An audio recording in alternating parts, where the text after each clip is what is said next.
microphone. Yeah. But you're good, man. Just give it a little bit of a kiss is all. Yeah. You just Mm-hmm. or maybe don't because, so many people have used it. So, Yes, that's true. Yeah, you'd be Okay. Yeah, unless you want to kiss Vince, which is not. I know a lot of people do, so you would be a part of a long list there. Vince Kenyatte. Yeah. Mm-hmm. So what's up? What's your week? How's your week been? Week's good. Yeah.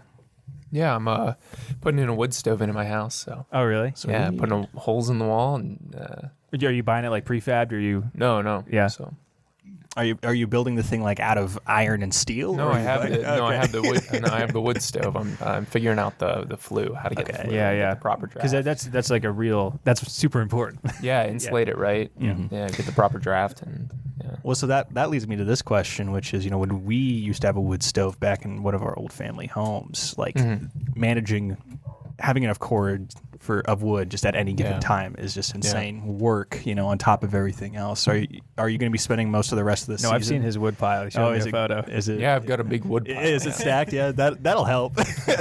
I have wood harvesting rights to Hayden Park, so I pull my truck up in there and yeah. That's something you can get? Yeah, Wow. you can. That's pretty good. Who did you have to write to get that? A couple people. Buddy of mine, we split wood one day a couple weeks ago from 6 a.m. all the way to 6 p.m. and we did it all the way through. And went over to his house for dinner that night. And we were both like, I feel sick. I feel sick too. And the next morning, both of us were shot. We were done. Yeah, It was yeah. so bad. Yeah, jeez. But I Yeah, have a that's lot hard of wood work. now. Do you have a hydraulic splitter? Yeah, or we borrow one. Okay, Yeah, cool. Yeah, we have one. Yeah, That's we a lot used to. Every summer we would go out to our grandparents' house and do just do that for 2 or 3 weeks.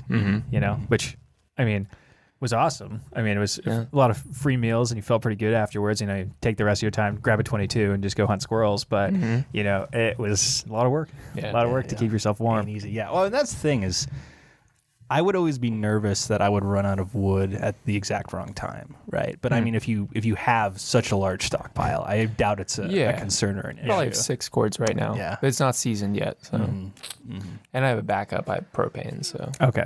so there you my go. pipes aren't going to freeze. Yeah. You're not going to ruin your home. I also have kerosene heaters. So my wife and I, we bought this house. It's an old farmhouse down in Osseo.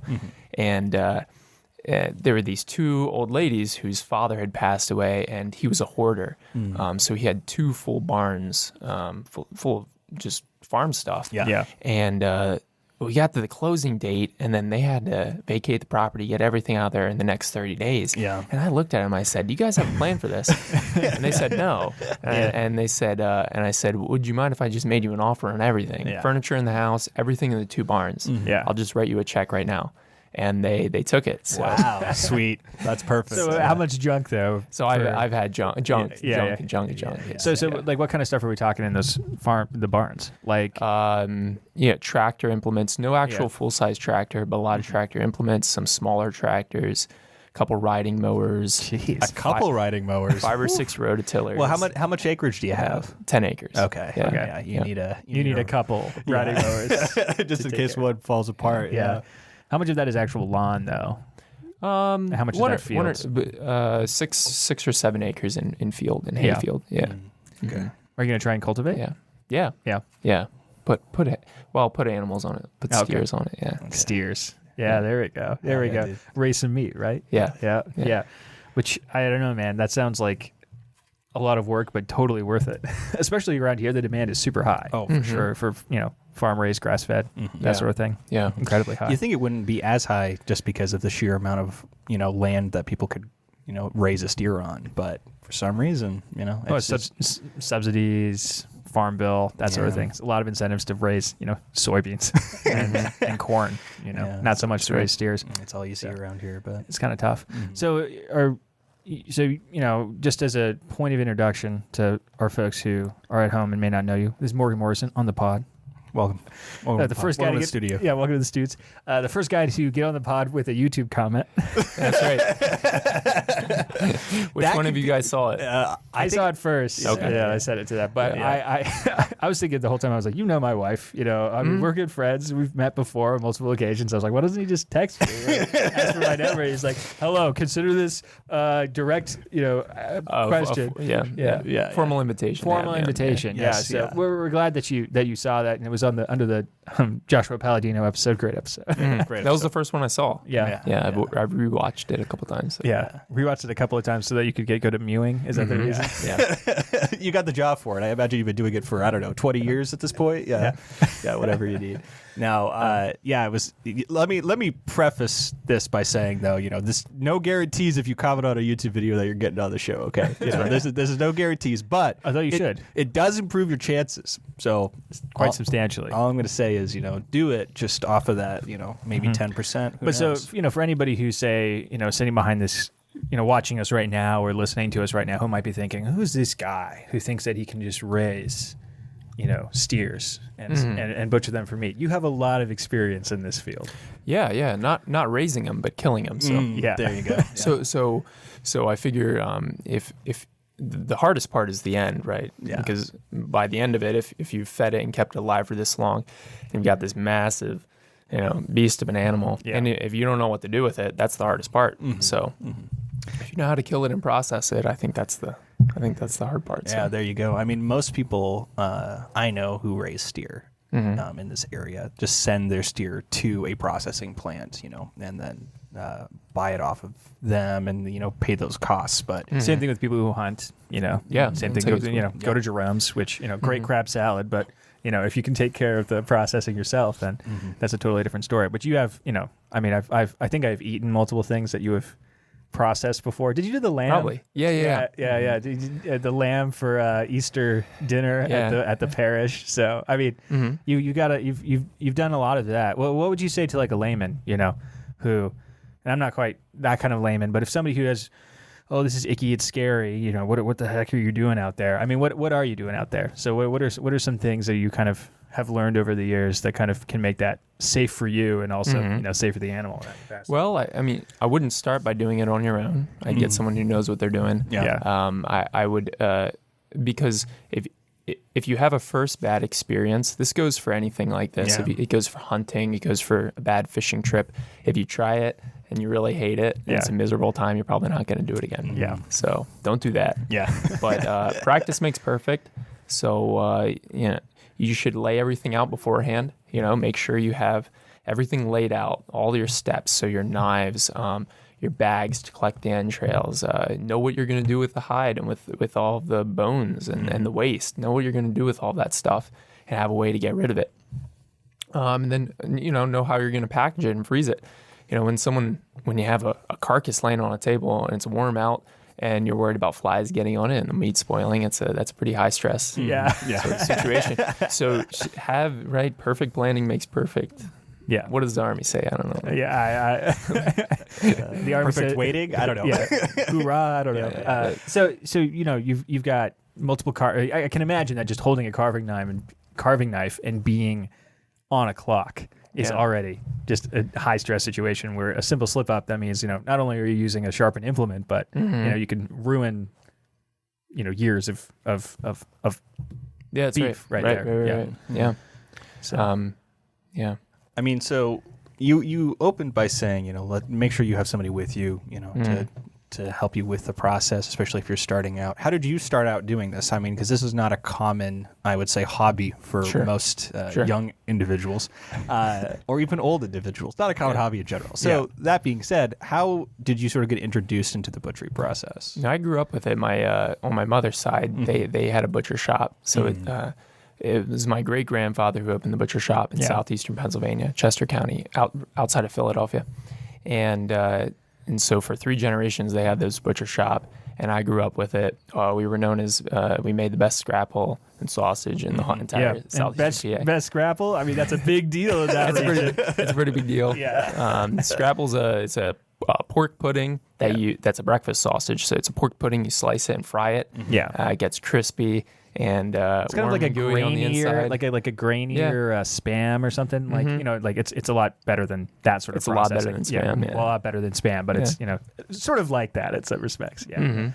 Isn't there an equivalent of Scrapple that's like New Jersey based or whatever? Breakfast ham? What do they call it? So they have Taylor pork roll. Yeah, Taylor pork. That's not Scrapple. Yeah. There is an equivalency. Is it equivalency? Yeah. Is that the right word? Yeah. Down in the Carolinas, they call it liver mush. And then in around the Cincinnati region, you have Guetta. Guetta or something like that. Yeah. And what is in Scrapple?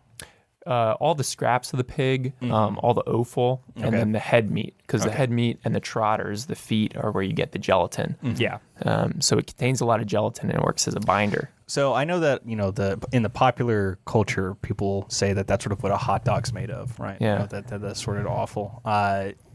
Is this in some way different in its composition, or Yeah, it's different. They're high quality scraps. We're not just scooping stuff off the ground. Lips and assholes, as they say. Lips and assholes. Yeah. So it's high quality scraps, right? You're not just throwing anything in. And then the process of making Scrapple is you take all the scraps and you take all the offal meat, like the liver and the heart, and then you take the head meat and trotters and you cook it all down. Okay. Then you separate the meat and the bones from the broth, grind the meat up, reintroduce it to the broth. Okay. Add in cornmeal, buckwheat, sometimes your spices, right? Salt, pepper, sometimes sage and things. And then that all cooks down and then hardens into a loaf. So the best kind of meat comes in a loaf, right? In some respects, you take a slice of that, fry it up on a griddle. You've got Scrapple. There you go. That's great. So you when was, I know this is a really pointed question, but you said, the first time you try something, if it doesn't go well, then you don't want to do it again. And everybody, I didn't have this experience, but you've heard so many people say fishing is boring because their dad, who barely fished, took them out and it was raining. Yeah. And they just had a terrible time. Yeah. But what was it like the first time you took a life? I was probably 5 or 6. Jeez. And my grandfather would wake me up. Tuesday was kill day. Yeah. And we'd go to the kill floor. Everything involved with slaughtering animals had the adjective kill in front of it. Yeah. So you put on your kill boots and kill apron. Nice. And, you had all the kill stuff and you get on the kill floor. And I used to tell my grandfather I wanted to come along to kill day. Yeah. And so he'd wake me up at 5 a.m. or 4:30 or so, and we'd go to the shop. And I just watch all my older family members, all my uncles. Yeah. And they'd kill these pigs, and they look badass, and they'd drink. I thought they were drinking black coffee. It actually had creamer in it. Yeah. And so I was like, how your heroes just fall. I was 6 years old drinking black coffee. Yeah. And then one day I said I wanted to do that too, because my original job was just scooping up blood and congealed blood and entrails and just kind of keeping it clean while they worked. Yeah. And then around 6 years old, I said I want to work. So I had a knife, and when you stick a pig or you bleed a pig, you're really just cutting right here. You're just inserting the knife and cutting the jugular and letting it bleed out. But I really went to town. I like decapitated it. Oh my gosh. I cut straight through. How did you have the power for that at 6 years old? It was a really sharp knife. I imagine so. Yeah, you wanted to be cuts quick. like hot butter. Yeah. To think that a small 6-year-old with a really sharp knife could easily kill a man in any given circumstance. No, it's true, actually. Yeah, that's why you got to be careful with that sort of thing. So, with 6-year-olds, just in general. Actually, kind of speaking to that, because I worked in a meat department at a Costco for a summer. Yeah. Right. And, I did just, I wasn't there for the killing, but, I made ground meat and, helped with like the trimmings and stuff and whatnot. You get used to that smell, but that smell sticks with you most of the day. And when you're far away from it, you slowly but surely lose that constant smell. But the thing, were you just constantly feeling that, I've got just, I would just wake up in the middle of the night and just be like, all I can smell is just meat. It's just meat. I don't remember that in particular. I remember coming home smelling like it. Yeah. And I'd have to bathe afterwards. Of course. Yeah. Yeah. Because you were just done killing on the kill floor with your kill shoes. Yeah. And your kill Put in your kill contacts before you headed out. Yeah. So you did that through, grade school, middle school, high school too, I assume? Yeah, just kind of when I would visit my grandfather in the summers. Yeah. So it was never a real job for me. Did it whenever. But I was up there. since you graduated from college, you did a short stint on a kill floor. That's right. Yeah. Yeah, at Bob Evans. Yeah, as a harvesting technician. Yeah.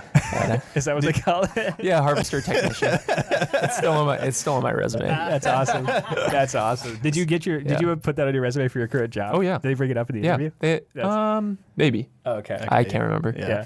That's crazy. What when you write down on your resume, because every resume now you have to write down what your position's title, and then you have to have like 3 bullet points. Yeah. Was it like created? Did creative solutions in slaughtering technology? Great team player. Like, what were the things that you put under harvesting technician? Reduced emissions. Yeah. Focus on reducing emissions. That's right. I think one of the big points is I say basically, though this was a temporary job, it taught me a lot because I learned how we feed America, how we feed people at scale. That's true. That's true. And it's kind of incredible. Yeah, it's kind of. During my last job transition, I almost got a job on the kill floor at Clemens. Oh, Clemens. Yeah. Which, They work like dogs. Yeah, I mean, I walked in, I did a walkthrough. We get a lot of people from Clemens. Oh, no, I bet. No. See, here's the thing. From what I understand, and this is from friends that, have worked at Clemens and, relatives that are, know people that have worked at Clemens. If you're a young 20-something who is unmarried and you have nothing else to do with your life, it is the perfect thing to get an early retirement off of, because they're going to work you 12-hour days. They're going to pay you the overtime. They are desperate for people, and the pay is good if you're working at that, speed all the time. Sure. And, depending on the job, it could be, low. I mean, obviously, it's not going to be low effort because you're working for so many hours, but, and also, I don't know, killing things. Yeah. I mean, It's kind of high effort. I'm not saying that to, claim. I mean, you walk in there and there are people that their job is they stand on a conveyor belt and punch the pigs in the face. It's like, a quick one right before they go out. Dude, before we kill them. They're, a hanged carcass just rolls by and they do one cut there, and moves on, over and over, right? And I imagine, I know I would go crazy with that repeated motion over and over and over again, but yeah, so that's what I did. I started at the end of the line. So Bob Evans was different than Clemens. Clemens, they part their pigs out, so they're actually parting out the belly for bacon. They're parting out the hind quarter for ham and the front shoulder for picnic roast. At Bob Evans, we were a sausage plant. Yeah. So literally everything was going in the sausage. Yeah. Everything was dropping. You saw how the sausage is made. Yeah. So our pigs were much bigger than Clemens. Yeah. They're much uglier and more used up. I mean, these were sausage hogs. They're, tons, literally thousands of pounds. Yeah. And they would slowly make their way through the process being deboned while still hanging. So you get a side of pork that was completely deboned. And then my job was to cut the very last bone out, which is what held it to the gambrel, stainless steel rack. And it would knock down. And it would fall down onto a conveyor belt. Wow. And then go up and fall into the grinder. Yeah. And it was a massive grinder. Yeah. And just shoot it out. So what was what kind of safety measures did you have? Like, chainmail gloves, that sort of thing, or? Yeah, I had a chainmail glove on this hand. Yeah. Chainmail right down my chest. I had a hard hat, glasses, ear protection. Yeah. What was the ear protection for? Was it for the machines or was it the screens? Was to hide my earbuds. Okay. Oh, there you go. Even better. What do you listen to while you're listening to audiobooks? Yeah. That's the kind of job where you can get away. Yeah, they all made fun of me. Listen to Plato's Republic. You're just No, this actually just reminded me that I did almost get a job at Bob Evans as well, doing sanitation.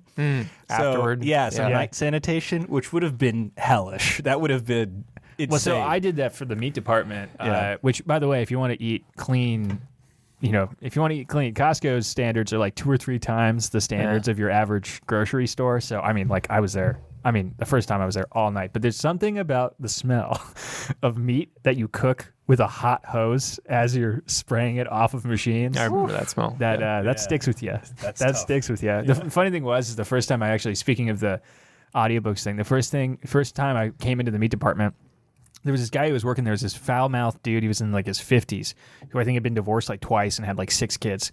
And he was working his way through retirement by being a processing guy. He would cut into the steaks and whatnot. Mm-hmm. And that was a really lucrative job at Costco. And we weren't allowed to have the radio on during business hours because every once in a while person would come up and knock on our window, and we'd have to go out and talk to him. But he was just blaring over the Bluetooth, like right next to him, just the heaviest metal I've ever heard. Just this 50-year-old tatted up dude, just and he just meats like everywhere. Like the first time I went to grind meat, I threw it in, and for some reason, I don't know, maybe I just didn't know how to run the motor properly, but it just exploded blood all over me, and just in the back, blood all over me. I'm like, what did I get myself into? Yeah, but it's like you're at a Rammstein concert. Yeah, dude. yeah, Perfect. But the thing is it's like anything else, though, where it's a part of the process, and it's something that you kind of have to get used to, where people don't get to eat, you know? Yeah. We had a similar thing. We would play metal. Yeah. And then that first song would come on at like 4:40 when I got on the line. It would be Rage Against the Machine every single morning. Was the song War Pigs? I don't even remember what song it was. Yeah, that's awesome. That's awesome. It got you up in the morning. Yeah, exactly. I can imagine. Did you work your way down the line? Yeah, so I started as I cut out shin bones, shins, right, being the thing that hangs it on there. Yeah. And then after shins, so we were the boning room. Nice. So this is where we bone. This is the boning room was where the really the skilled workers, the guys who really knew how to use a knife. So I came to knowing how to use a knife, so they started me in the boning room. Yeah. And so I started at the very end of the boning room. And next after that, I went to ribs, and that's where I cut the ribs out. Yeah. After ribs, it might take you to H-bones or something like that. But I didn't make it that far.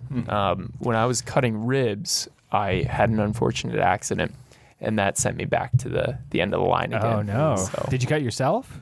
I cut myself really badly. Oh, geez. I was cutting ribs, and I told you how you have chainmail on one hand. Yeah, on your left and hand. You're taught to never switch hands with your knife because you never switch hands. You're always using one hand. Yeah. And the second you put it in your other hand, you're going to make a mistake. And I did that once to push a carcass along, and I put the knife, transitioned the knife into this hand, and push the pick along, and just stuck my knife straight through my elbow. Oh my gosh! It just went in, straight out, Like butter. like butter. Yeah. And was it a lot of blood? A lot of blood going on? No, it wasn't a lot of blood. It wasn't too bad actually, but it went really deep, and that was a particularly bad morning. I didn't have breakfast. Yeah. It was getting towards the end of the shift. I think it was 10 o'clock or so. We were about to take lunch. Yeah. And so I went back, and I sat down, and I passed out. Yeah. Just passed out because I saw the blood. Some guy yelled at me. He was like, "You're gonna get stitches, man." I was like, "Ah!" I just hit the ground. Yeah. And I was out for a couple minutes. I never passed out over blood before, but that really must have shook me up. I don't know. Yeah. And then I woke up and vomited twice. And at this point, they're like, "All right, man, you need to go back to the start of the line." Yeah. So they sent me home. They didn't let me finish the shift, which I was really upset about. Of course. Because I thought it'd be cool. I heard all these stories about my dad. He'd like, "Oh, you always finish your shift." And I tried to, but they wouldn't let me. Is your dad kind of like a tough Philly type, or just kind of? Well, he's not from Philly, but yeah. He was an industrial electrician. Oh, okay. So you always finish your shift. Yeah. He broke his foot his first day on the job. Yeah. Dropped a big steel beam on his foot and finished the shift when he. I mean, at that point, it's your first day. You got to impress. Yeah, exactly. Regardless of what's going on. Yeah. So is it like a hierarchical thing where? You get pushed back to the front of the line. Yeah. But the guy who was below you was like, "Sweet, dude," and gets moved up to doing ribs. Not really. That's not what, because he has to go back to his former job too. Oh, okay. So, okay. but to finish my story, I came in the next day, and all your gear's hanging up on the wall, right? Yeah. And in your sheath, which is where you keep your knife, they put 2 plastic butter knives from the kitchen. So they're really good guys. Yeah. Well, I mean, I'm sure pranks. I'm sure they had a few other pranks of their own. Yeah. If you do that for long enough. This is I don't know. This is boring into my mind for some reason. This is maybe this is the autism. I don't know. But as you move farther along that line, does your pay increase at an incremental level, or is it just a status thing? No, well, I wouldn't say it's either. It's not. Your pay increases based on how long you're there and the more jobs you can do. Oh, okay. So in some ways, the more jobs you can do, the further you move down the line, your pay would increase. And it's not so much a status thing as guys like certain jobs, and certain jobs are actually easier than others. Yeah. So the guy who stands there with the pneumatic gun, right, and just sticks the pig in the head, that's a pretty easy job, and everyone wants to be him. Yeah. From a physical standpoint, from an emotional standpoint, who knows? Yeah, they get psychologically evaluated every month. really? Every month? It's something like that. Wow. That guy, that specific guy. Yeah. I mean, it's like 350 pigs a day, every day of the week. At this point, it's like his wife is like, he came home and started oinking. Yeah, so certain jobs are more desirable than others. He's also the first guy off the line. Yeah. So from a pig start to finish, that takes 30 minutes to an hour to finish. So you get off a little early when they cut the time. Yeah. Yeah. When I saw the first guy leave, I knew I had about 50 minutes to go still, which was rough. Mm-hmm. Yeah. You're like, man, am I going to be able to finish A Tale of Two Cities? Was it the best of times or was it the worst of times? I will never know. Yeah. That's great. Interesting stuff. Josh, how are we doing on time? 26. Okay, 26? Okay. I mean, I guess this is a good enough time as any, to roll into the Patreon thank yous. Yes. Guys, thank you so much to our patrons for supporting our show. You help make this happen. And I want to say a special thank you because we've got a new member of our Lieutenants Club. Yeah. Right? We've got Amber and Zach Strehle as always, Joe Popolaro as always, but now welcome Sammy Roberts. Yes, thank you. Thank you for your contribution. You know Sammy, right? Yeah, I remember him. Yeah. Good guy. Means a lot. And Yes. Thank you, Sammy. you're making a giant leap forward for us when it comes to next steps. So Yes. thank you so much. Sammy, I texted Sammy. I was like, "What the heck?" And he was like, "I realized I could put more place in my budget for charity." Is it tax deductible? It's Shad deductible.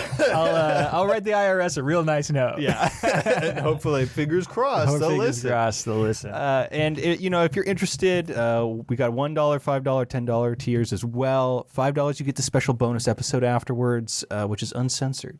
So we talk about whatever we want to talk about. So. You thought killing pigs was interesting? Get ready. It goes on to the Patreon. Yeah, what's the next step? All right, so outside of that as well, at the $10 tier, you get to ask us questions, right? And I've got questions from, as always, Joe Popolaro. Okay. He's got some questions for the crew here. Let me get over there. All right, so this is a very heartfelt question. What are great ways to show my girlfriend I love her? Oh, wow. Gosh, great ways to show your girlfriend that you love her. I would say the number one thing would be to, I don't know, just not, to listen. I guess just like pick up cues, not be caught up in your own head, because when it comes to that sort of thing, that stuff kind of comes naturally, and it's different for everybody, and everybody has different standards and that sort of thing, but I wouldn't get too much into your head about it. Yeah, and it's also hard to evaluate this, me not knowing his girlfriend. That's right? true. Because I think it's, a case-by-case basis. Case-by-case Because, basis. some people, they prefer physical touch. They like quality time, it's gifts, acts of service, different love languages. So, evaluate the situation as you see fit. What would you say, Morgan? Yeah. Take her on interesting dates. That's a Yeah. good one. Yeah. You're that's sort of you were sort of that was your thing. Yeah. I was driving here. You live in Jonesville. I thought I was going to your house, so I was a little late. No, it's fine. It's all good. In Jonesville, there was a murder back in the 60s. Really? Where a guy, he was a post office worker. Yeah. He He ambushed. went postal? He went postal and ambushed his wife and 3 kids. Jeez. And this is a true story, and it happened out here on Borden Road. If you take Homer Road out to Borden, So you're saying turn this right is on- the perfect date location? Yeah. It's not. It doesn't exist anymore. So there was a farmhouse there called the Borden House Farmhouse, and it was abandoned. Had you ever been there? No, I haven't been there. Had you been there? No. There was an Oldsmobile in the garage still. It was spooky. There was there was a piano. Yeah. And I took this girl there. Of course. How'd that go? Well, actually, it was torn down when we got there. Oh, okay. So it was already the but You're like, it used to be so spooky, I promise. Yeah. I'm sorry, babe. Yeah. All right. Now that my girlfriend's not listening, what is the estimated cost of a simple excavator? I think you'd probably be the best to answer this. Simple yeah, like the machine, an excavator. What's the usual entry level cost? hundreds of thousands of dollars. I don't know. Yeah. I mean, like a big one with a big bucket. Yeah. We're talking. You can get backhoe. a backhoe attachment for a tractor though. So Yeah. like a 3-point. See, that was the funny thing. My grandparents on my mom's side, they live out in eastern Washington. So like, everybody kind of sees pictures of Seattle and whatnot, and that's around where we grew up. But on the other side of the Cascades, it's essentially Idaho. Right, and they lived in the mountains. And it was crazy just how many people had backhoes. Like, it was just sort of a thing where, every, I guess, like, within any 25-mile radius, which, for there, that's, there's 6 people. Yeah. But with every 25-mile radius, there's, 1 or 2 backhoes. And that was just something where, that's factored into the owning a home cost of living in the wilderness out here. Because, I mean, they lived in, like, literally, it was, 4 hours from... actually, it was 4 hours from the nearest airport, sort of in the sticks. Up Was it the rainforest sort of climate? No. So it's on the other side of the Cascades. Oh, I So see. That's more of an arid climate. Yeah, it's more of an arid climate. So they don't need to dig trenches or drainage. No, it's more about just Moving dirt, We're gonna move dirt. We're gonna put a thing in here. It's like because you have so much land where it's like, okay, well, we could put another shop up because we already have 4. Let's put another shop up, right? And they say, well, we need a backhoe. We gotta flatten the land. We land. gotta flatten this whole section of land, because it's all very hilly up there. So I don't know, it's a whole process. That being Just finding said, everybody had a Joe, backhoe. I don't think you're going to be able to use that in DC, or maybe in very specific situations. That's true. So look out for that. 23 Michigan has a front yard, but I'm sure it's just mostly water pipes.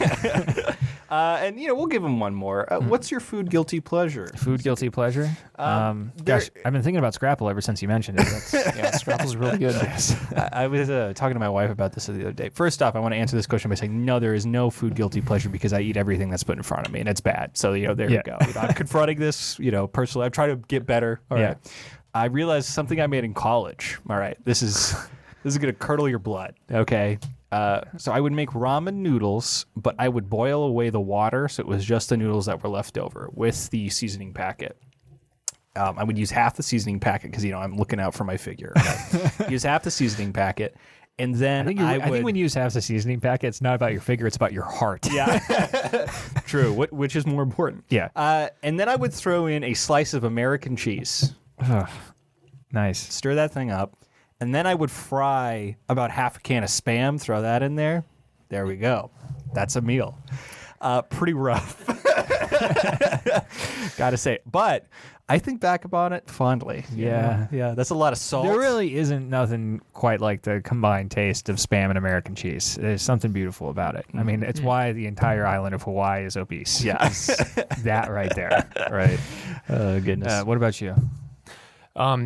So we did lamb. The lamb offal. I had all of it. I had the liver, the heart. Yeah. I was just thinking, the lungs were really good. Really? The lungs were really good and spongy. We fried I can them up imagine, yeah. and put gravy, a brown gravy on them. Oh, that sounds Heinz really brown good. gravy over top. And they were really good. Yeah. Packet gravy over some lungs. So I know that organs are an acquired taste, right? A lot of people. So you were probably fed organs at a very young age, most likely. No, I had to overcome it. Oh, really? Yeah, Okay. really. I had So a it was tough severe early taste on. aversion, so Yeah. I really went for it. Because I mean, I've had like tripe and stuff before, and there's just something where you're like, maybe it's just the American palate where you're just like, I don't know, man, there's something off about this. But I mean, that's where a vast majority, you can get great nutrients, like really quality food. And in most countries, it's like a delicacy. This is the best part of the meat. Oh yeah, But for some reason, we just kind of have a weird aversion to it. Yeah, But, you have to eat it like once a week.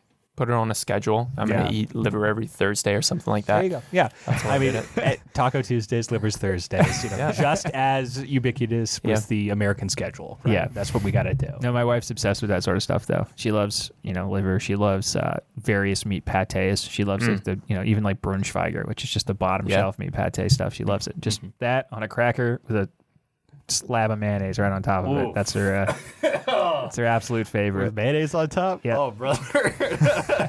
The thing was, is I think I would enjoy meat pates, but she made that for me, that exact combo, and the mayonnaise wasn't refrigerated, so like warm mayo on top of all It's of also that. filled with seed oils. Yeah, So, that's another guilty. Yeah. Cringe. Yes. Yeah, not at all based. Not at all. Dude, what about you? You didn't answer what your guilty food I said, pleasure I don't know, was. Scrapple sounds great.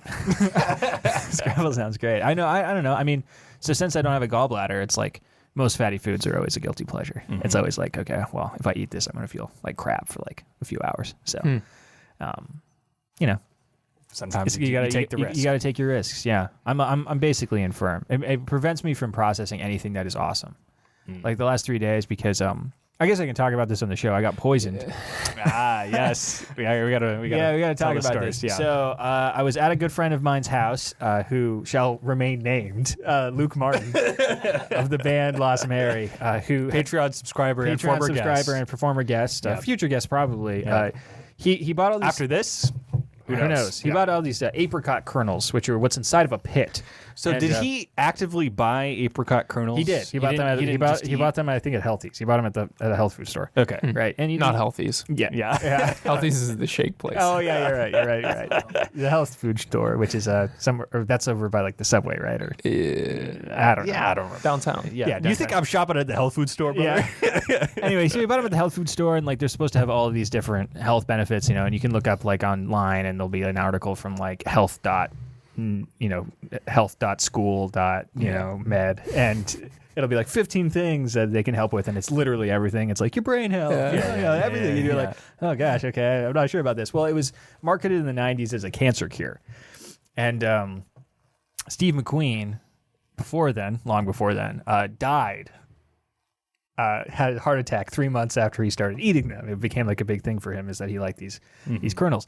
Anyway, so I show up, and he's got a bag of them, and we're like, oh, okay, cool. He's just got this thing, and he hands it to me, and he's like, hey man, everybody's trying one, and everybody would eat one, and it tastes like crap. It tastes like real strong almond flavor, and then it's super duper duper duper bitter. And I thought it was all just this gag because it tasted bad. And we're like, this tastes bad, and everybody's like, it's really funny. So you do that, and then we're just sitting there, and I have a couple of drinks, and I'm like, why can't I like think straight? Like I'm starting to sweat, like I'm getting like minor heart palpitations. I'm like, what's going on? And then I'm there with a friend, and the friend's like, hey, can we like go outside for a second? I'm like, what? And we go outside, and he's like, hey, I was just like looking up those things, and that's like a third of the lethal dose of cyanide. And I was like, what? And I'm just sweating there. I'm like, are you kidding me? He's like, yeah, that's about a third of the lethal dose of cyanide. Because, nobody's ever died from them, and the amount of cyanide is like to be questioned, but it's a legit quantity. Oh, yeah. And so it's like apple seeds or et cetera, but a little more strong. And, and they're used culinarily to flavor amaretto, which is the almond liqueur, because it's a stronger almond flavor than even almonds have. But at this point, I like go back inside, and we confront Luke about it. He's like, I don't know. I've eaten like 20 of those in one day. I don't know what you're talking about. It's like, I don't know if anybody has your liver, Luke. Yeah. But so I stumble out, and I'm like, oh my gosh, we got to go home. And I go home, and I can't think. I go to bed. I woke up on multiple occasions, just parched, like your throat super dry. I'm dizzy. I can't see straight. I ended up falling down the stairs and twisting my ankle, trying to refill a water bottle. I mean, insane stuff. So it was pretty funny, because at no point, actually, I'm just going to say this for all people who are going to be looking in here. This was not a malicious intent at all. And also at no point did Are you nervous that somebody's going to press charges against Luke? No, I'm just nervous that someone's going to be like, so I was sitting there with, I was in bed with my wife, and I was like, well, I'm just like, I'm not going to die. I never once felt like I was going to die. And I was like, man, this is wild. And Becca was like, if you had died, if this killed you, then everybody would just say, oh yeah, Shad totally just ate a kernel or whatever. That this would be some sort of, he's actually a secret drug addict sort of thing. But trust me, I was tricked by the Loki that is Luke, and I experienced what it was like to be poisoned by cyanide, which is hilarious, because I think we're coming up on the 2-year anniversary of me overdosing on zinc. Yeah. So I'm just full of these at this point. That gallbladder, you remove it, and then all the Exactly. So all of my friends and stuff, they were able to do this, and they just walked it off fine. But the gallbladder is like a major processing assistant for your liver. So I was just like, oh yeah, I was on. How does a gallbladder taste, by the way? Oh, you don't taste it. Yeah, really? It's attached to the liver. Okay. It's a little sac on the side of the liver. Okay. Yeah. And you have to be very careful about cutting it out. Yeah. Because it's just bile. It's just bile, and if you pop it, which it does pop, it'll spread the green bile all over. Okay, and it'll ruin your liver. Okay, so it's not a tomatillo sauce. It's very you different. So then when Shad, got his liver taken out, frying it up would not have yielded anything, delicious. No, you my gallbladder. Your gallbladder. Yeah, no, not your I have a liver. Oh shoot, never mind. but you got it taken out. Yeah, well, That's cool. Yeah, well, so yeah, dope. Well, the funny thing about when I got it out, because a lot of people say that it's like not necessarily smart to get it taken out depending on what kind of health situation you're going through. But I didn't have like gallstones or anything, and I went to doctors like forever, and they couldn't find it, and they ended up trying to screen me for liver cancer, and they found it because this little, and who knows what caused it, but this little flap of skin just grew and sealed my bile duct. So whenever I would eat something fatty or drink alcohol or anything or coffee or anything, and I was like dry for like 8 months and couldn't eat anything with an ounce of fat in it because of this. But whenever that would happen, my gallbladder would attempt to produce bile, and then it get blocked, and then they would just fill up. Yeah, they would do battle with each other, and I would throw up and all this stuff. So I went in and I got it taken out, and the funny thing is they showed it to me, which I was drugged out of my mind. So I like looked down and they just opened a bag, and it was disgusting. It looked gangrenous. It was just Oh, it's bright green. well, no. So like on top of that though, like they were like, this is a screwed up looking gallbladder. It was a rough situation. So, but yeah, no, I'm less of a man. No appendix and no gallbladder. Yeah. I couldn't eat gristly food like our ancestors could.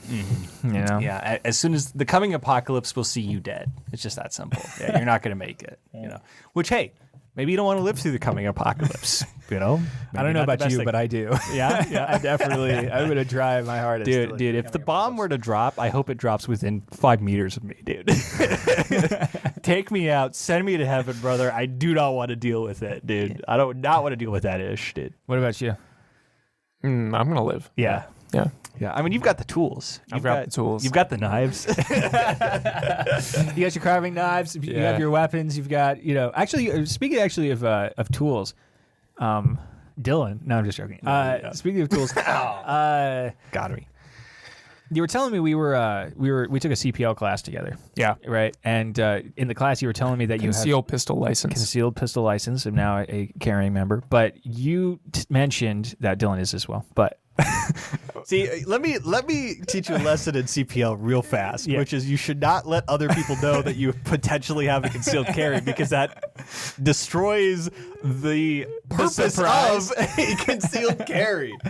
I don't know. Jeez. I just want to be able to open carry in my car. That's why I got it. But anyway, so we did the CPL process, and during it, you were telling me you have like a huge bat problem, and we think that you have a large kill count when it comes to pigs, but when it comes to bats, that's a totally different story. Yeah, so it's a federal, I don't know, probably a federal crime to kill bats in America. So everything I'm about to say is not true. Yeah. This is Swim, someone who isn't me. Yeah. Yes, this is someone who isn't me. Yes, and it all happened in a Minecraft server. In Minecraft. Yeah, I probably so you shouldn't kill bats. Bats are pretty good. They eat a lot of mosquitoes, though. I think that 1,000 mosquitoes a day is a myth. Probably, I don't think they actually eat that many. But I had bats in really large colonies of bats in my barn. Yeah, somebody who wasn't you had a bunch of bats in their barn. Someone who wasn't me.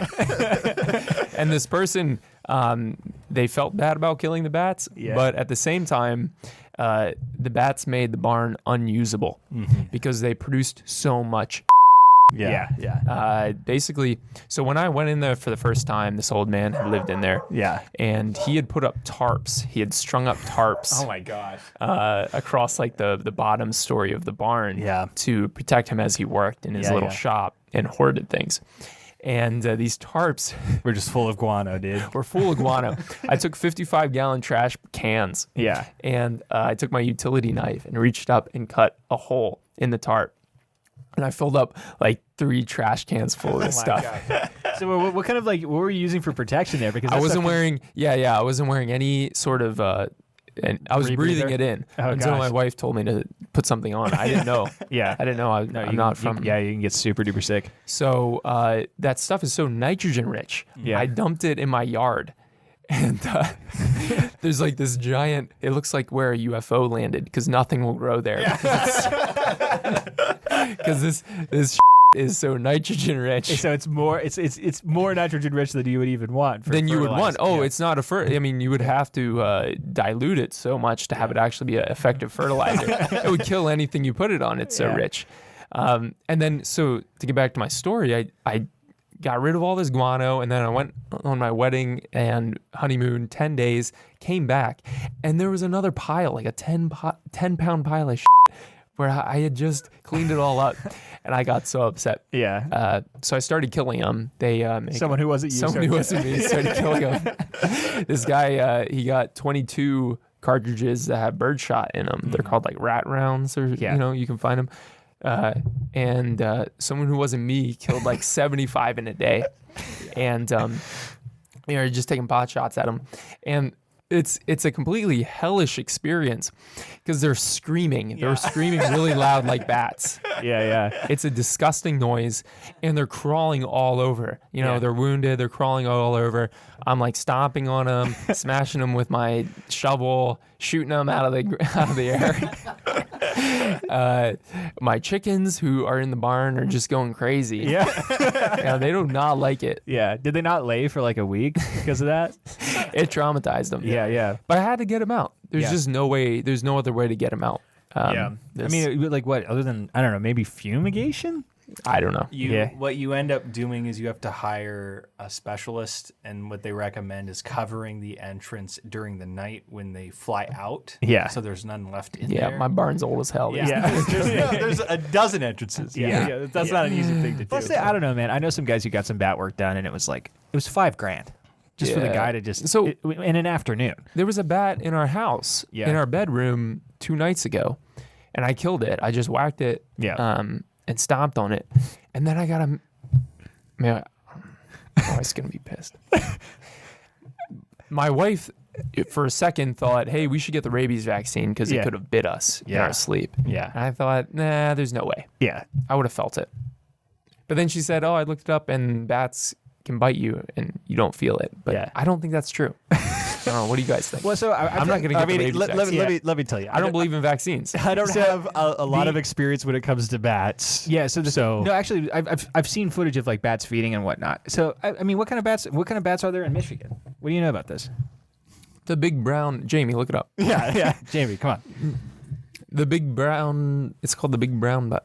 Yeah.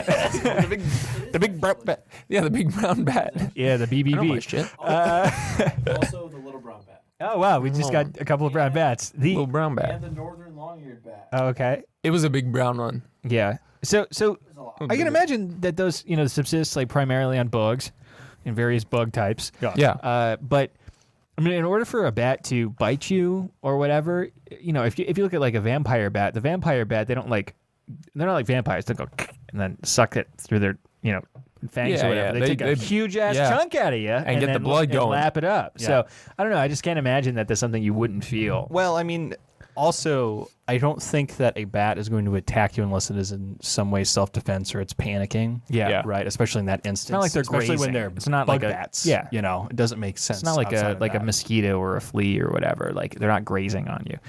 But I'm gonna tell my wife to watch this episode. well, I don't know if I'm actually the best person to ask in that capacity. I got a list of bats from Jamie. Yeah. From our producer. Michigan bat species. We got the little brown bat. Yeah. The northern long-eared bat. The evening bat. Which Evening bat. I would assume all bats are evening bats, but hey, I'm not a batologist. Look it up. Hoary bat. Nice. I don't know. That's what I'm reading. Yeah, hoary. Yeah. Big brown bat, the tricolored bat, the Indiana bat. Can't believe we got those in Michigan. Bastards. Send them back down. Send him out of here. Invasive bastards. Invasive bat species. Silver-haired bat and the red bat. And from what I understand, it's called a chiropatore. What are you trying to do with this Latin stuff, dude? It's not Latin. This is studier of bats. What would you read that as? Chiropterologist. Chiropterologist? Yeah, chiropterologist. Yeah, I think I'm right on that one. Chiropterologist. Chiropterologist. Chiropterologist. Yeah. Chiropterologist. Yeah, no, I have a bat problem as well.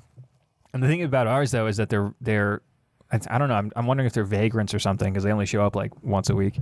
Inside your house, they get in some way? Just in the attic. In the attic. Yeah. It don't matter in the attic. Who cares? Well, the only problem is the guano, right? Where it's like, it builds up. It builds up, and like, if it was a bigger problem, then I would have to worry about it. But even just the act of going up to the attic now is a problem, right? Because it's poisonous. Yeah. Just you don't want that eventuality where you're laying in bed and then all of a sudden the ceiling collapses, a pile of guano falls. Yeah, on top exactly. What happened with the tarp? When Swim cut that tarp. When Swim cut that tarp, exactly. Whoosh. Yeah, That'd be bad. That would actually be bad. I've actually seen footage. Have you seen those videos of like guys at like there's like house parties or whatever where the floor crashes? Yeah. And it's always the worst. Like it's like just a random Chief Keef song, and everyone's like, "Oh, this is amazing!" Just goosh, They have a broken neck. It's pretty wild stuff. There you go. Imagine breaking your neck to Chief Keef did. Imagine. Rip. That's rough. Actually, now I'm just imagining a killer who would go around breaking necks to Chief Keef. Chief Keef. That would be like his call sign. Yeah. He would leave a Bluetooth speaker playing.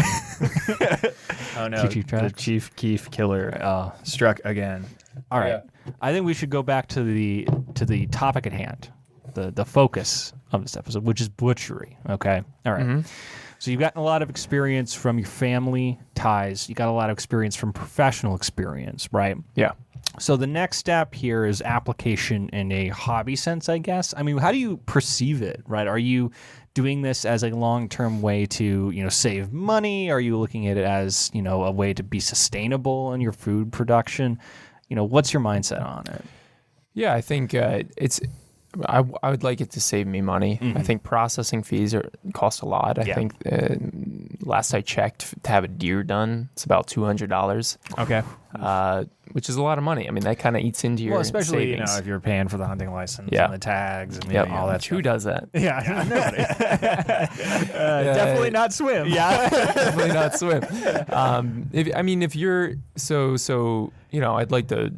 I hope. My goal this season is to kill 5 or 6, 7 or 8 deer. So I'd really like to pack the freezer. Mm-hmm. If I were paying $200 processing fee, that's a lot of money. yeah, so the only problem that I would kind of run into in my mind is just the quantity of it, because I can imagine that just doing that, especially say like if you're slaughtering steers, right? Because you got to slaughter those steers probably within a specific time window.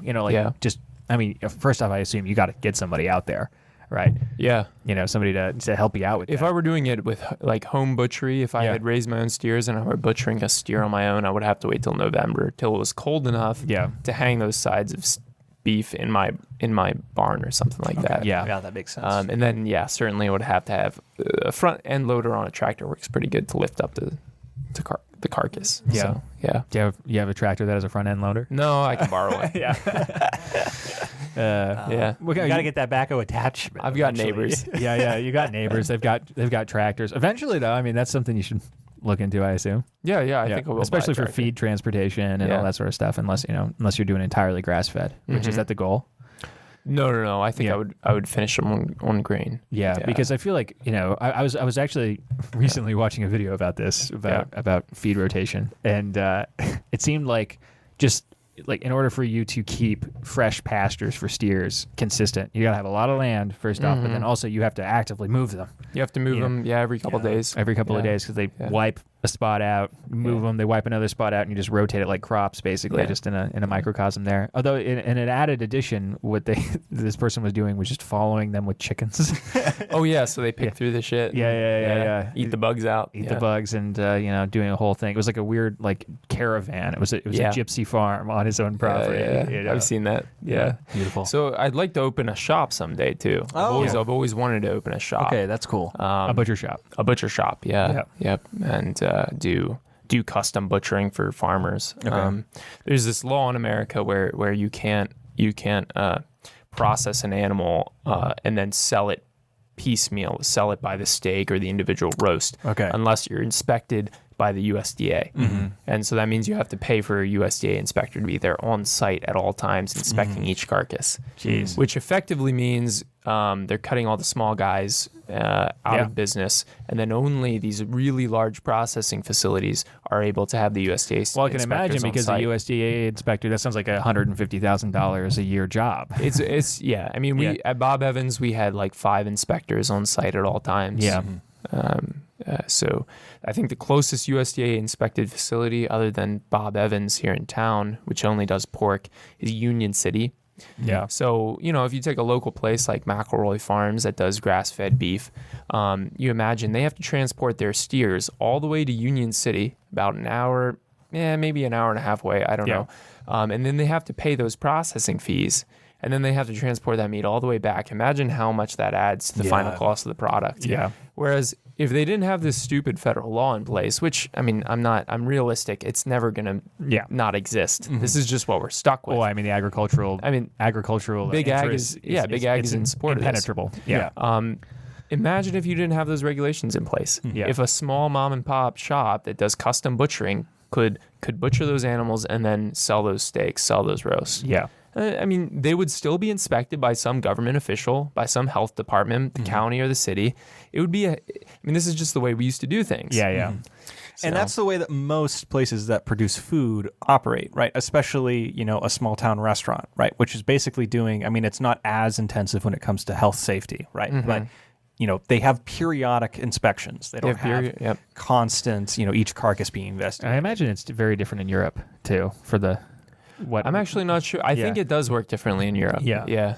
That's funny. Is that what happened to the butcher shop in your family? No. This regulation has been in existence since Teddy Roosevelt. Oh, okay. So it's always been this way. Mm-hmm. My family shop, so there's kind of the custom butchering loophole, which means if you're selling an animal by the whole carcass or half carcass or a quarter carcass in the case of beef, then you're able to sell that to a customer. So this is how you can get the niche that you would beef. fall into. Yeah. Yeah. Okay. Yeah. Oh, so this is like, me and my friends are going half on a cow. On a cow. That's why they're able to do that. Yeah. Yeah. That's interesting because, so, I feel like that I've never actually seen one in real life, but in movies there's always the small butcher shop, and they've got like sausages and stuff up there, but that wouldn't be legal. It wouldn't be legal unless I could get USDA inspected beef shipped and then processed, process it down and then retail it. Yeah. So, but that's kind of cheating. It was slaughtered and processed by some guy you don't know in a big facility. Yeah. So. Man, a guy who's on parole, dude. It's like, look, I'm on parole too, but a small parole, dude. Upton Sinclair's The Jungle did so much to destroy both American literature and the small town butcher, man. Sure. Terrible, man. How much veracity actually? Because you have a little more experience with this as an English major. How much veracity is there actually to the claims in The Jungle? I can't say that I'm an expert on this particular topic, though I spent a lot of time in that century. I will say that, because that's early 20th century, correct? Yeah. Mm-hmm. Yeah, that's not necessarily my bag. I would say that most likely, from what I understood in the classes that I took that were covering that period, about probably 70% correct. Yeah. It was pretty bad. There were major meat producers putting formaldehyde and other chemicals in the meat to keep it good. Yeah. They were canning most of this meat for the consumer. Yeah. And a lot of it was really bad. But that's what happens when you produce food on scale. Yeah. It's.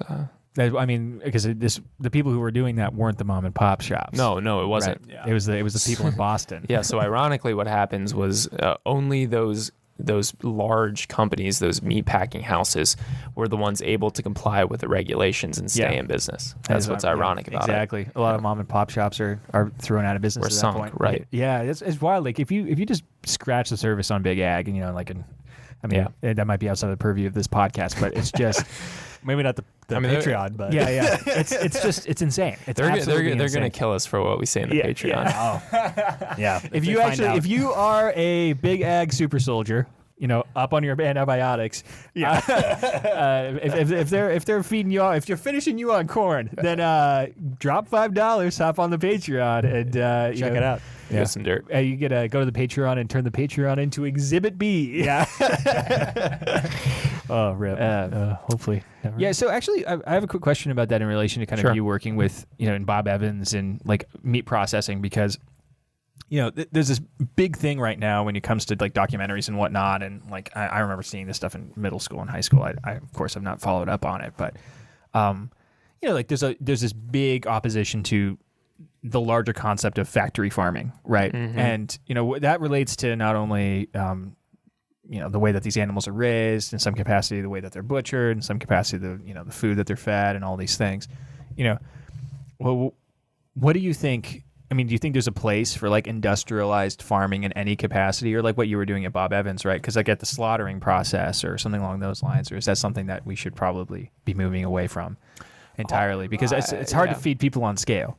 I'll say I haven't heard an intelligent solution. Yeah. The otherwise, I haven't heard anyone present an intelligent solution to explain how we're going to feed people in scale without industrial farming, without industrial.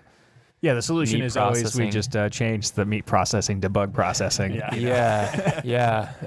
I will say from working at Bob Evans, the quality of the animal, I think those animals lived pretty bad lives. I think they did. When they showed up to our facility, they didn't look particularly healthy. We'd hit animals you'd be cutting into an animal and all of a sudden you'd hit a cyst. And it would be large. I mean, I'm talking like the size of a football filled with just key lime pie filling, spilling out. Gosh. And that I've seen that footage. I've seen that. Yeah, that pig lived a bad life. But when it got to us, it was a relatively quick and efficient kill. Yeah. I don't think they were tortured or anything like that, or handled inhumanely on our end. Yeah. It was a pretty quick kill and processed cleanly and efficiently. Yeah.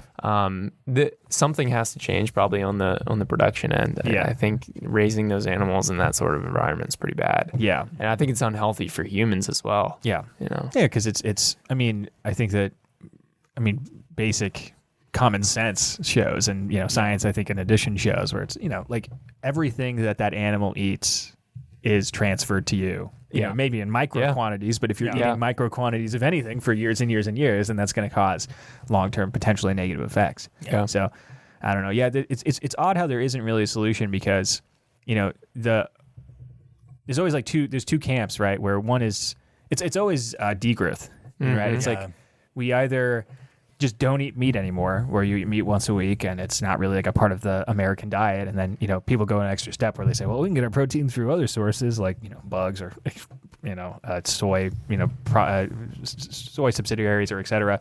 Or it's descaling, where it's like, okay, we actually just localize everything. Now, it's still going to be rarer. It's still going to be more expensive, but it means that, there's probably a much higher likelihood that what you're eating is clean. Yeah. There's a really interesting guy, Joel Salatin, who does small scale farming stuff. He's written a couple books, done YouTube, and he's coming to Hillsdale's campus. Cool. So I'll have to pitch him that question. Because I think he's talked about on YouTube before about how we fix the problem. But I'll pitch him the question, see what he says. Yeah. There you go. Come back, give us a report. As seen on the Monomaniacs podcast, we're asking a lot of questions about agriculture. We'll have them on. Yeah. I suppose, I don't know how much time we have left, but I actually do have a couple more questions, or at least like one more question. What are we doing on time? Yeah, I just want to know. I want to know specifically, and you've told me this before, so I mean, I know this, but just tell the people at home, right? Yeah. You mentioned the pneumatic press, right? Yeah. What is that? What is the? You said you're doing things humanely. What does the killing process look like? Because you mentioned at your mom and pop, you got the jugular cut. And whatnot. Like, what are the precautions that you go through to make that the kill itself is safe for everybody involved, including you? Because if you don't do it right, you have an angry, multi-ton animal on your hands. Yeah, I mean, it depends on the animal what you do. You can't do to a rabbit what you would do to a steer or something like that. But typically, there's, there's two stages to a clean slaughter, and that would be stunning, which is kind of knocking it out, getting it cold, and then the bleeding process. So it's stunning and bleeding. For a large pig, the stunning process in sort of an informal environment would be hitting it with a blunt object really hard to knock it out. Like the stun hammers. Stun hammer or, something really heavy. I mean, a chair. This is what farmers did. The blunt end of an axe or something like that. A flying elbow. You just jump off of something really high.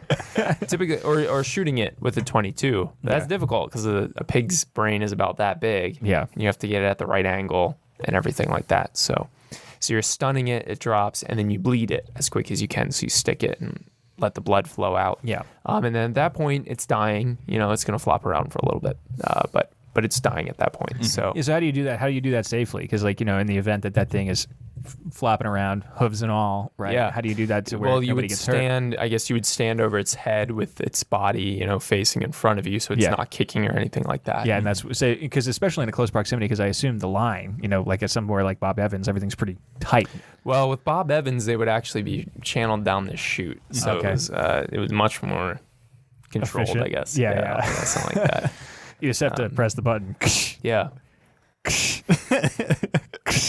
I did want to say something really interesting in Bob Evans, which I wish everyone could see, is the hide stripper. Yeah. So a pig kind of has skin like a human. So what they do is typically you would scald it and then actually shave it, cut the hair off, and then you would keep the skin on with the carcass. Yeah. But in a place like Bob Evans, we're just trying to get it clean as quick as possible, get it in the grinder for sausage. So we had this hide stripper. And so again, we had these massive pigs, like 2,000 pounds. And the pig would come, on this belt, and there was this hide stripper, which it was a big upright machine that went from floor to ceiling about 15 feet high. And if you can imagine a bicycle chain that runs up on 2 gears, right? It goes like this. And then imagine a massive bicycle chain. I'm talking like this wide, and it has hooks on the side of it. And what would happen is the skin or the hide of the pig would be bunched up, and a chain would be wrapped around it. Wrapped around it, not even hooked onto it. No, it'd be wrapped around it, so it'd Wow. be cinched. Yeah. And this would happen at the head. Yeah. And then so the pig's hanging right here, your chain is over here, and you'd take that chain and hook it onto this hook. And then it gets ripped up And by then it would just, I mean, in the blink of an eye, it would just, and the entire pig, I mean, it was like, it was like pulling a onesie off a baby or something. It was just like, whoosh. And then all of the hide on that pig would be completely That's ripped off. insane. How does that even work? I'm trying to think about how that would work even mechanically. Well, I mean, so the pig was held in place. Yeah, no, I'm not saying just as far as how skin works. Like how where exactly is the hide? So do they still have their appendages? They still have skin on their No, legs? so the appendages would have been. So I should have explained. The appendages would be skinned off. Oh, okay. So that would be hanging loose. Yeah. And then really all that would be doing is pulling it off of the torso. the back, and and the torso was already opened up a little bit. Oh, so okay, it would just be pulled straight off. Jeez, that's wild. Yeah, it was amazing to watch. Yeah, it's like a magic trick. You're taking the tablecloth off. Oh goodness! I feel like we should have opened this by saying like, "Hey, if you have a hard time with this kind of thing, should probably watch out." But, Oink oink. Disclaimer. yeah. Oof. Yeah, no, that's super interesting. And the funny thing is that like, it might like seem brutal to the uninitiated, but there is no brutality involved. Like it's not a spectacle. This is not a phantasmagoria. This is just the basic process by which we get fed. It is clinical. Yeah. Which in a way is also more horrifying. Did you actually? I think so. Did you actually ever hear about a guy who like went in for eval and they said like get that guy off the line? I don't think so. Yeah. My dad, he worked in a nuclear power plant. Yeah, He worked it might have been, it was somewhere in PA, somewhere either Limerick or the 3 Mile Island plant, which famously almost blew up. Yeah. He was an industrial electrician there. And they gave him a clinical psychological evaluation. And he said, this is a guy who like, he graduated high school, but like he went straight into electricity, and they gave him like a 10-page document, a 10-page test, clinical, psychological test to fill out, and there was questions like, "Do you love your mother?" and like mother would be underlined, and then the next question would be like, "Do you love your mother?" with you underlined, and it would just go through like, do you like the people you work with? Do you hate the people you work with? And he said he got halfway through it and he just started checking boxes. And this was a job where like, if he wanted to, he could reach into those coolers and pull out like a stick of, what is it, uranium? Yeah. He could just pull out a rod of uranium and, blow the whole entire East Coast sky high. And so they took it very seriously. And they like brought him in and they questioned him and they made sure he was psychologically sound. He's like, I'm psychologically sound. I'm just flippant. what I really wanted the story to end with was, and they never even talked to him. Never even talked to him. yeah. That's what I was hoping That for. would have been funny. Yeah, that would have been the best one. Didn't even care. Yeah. Oh man.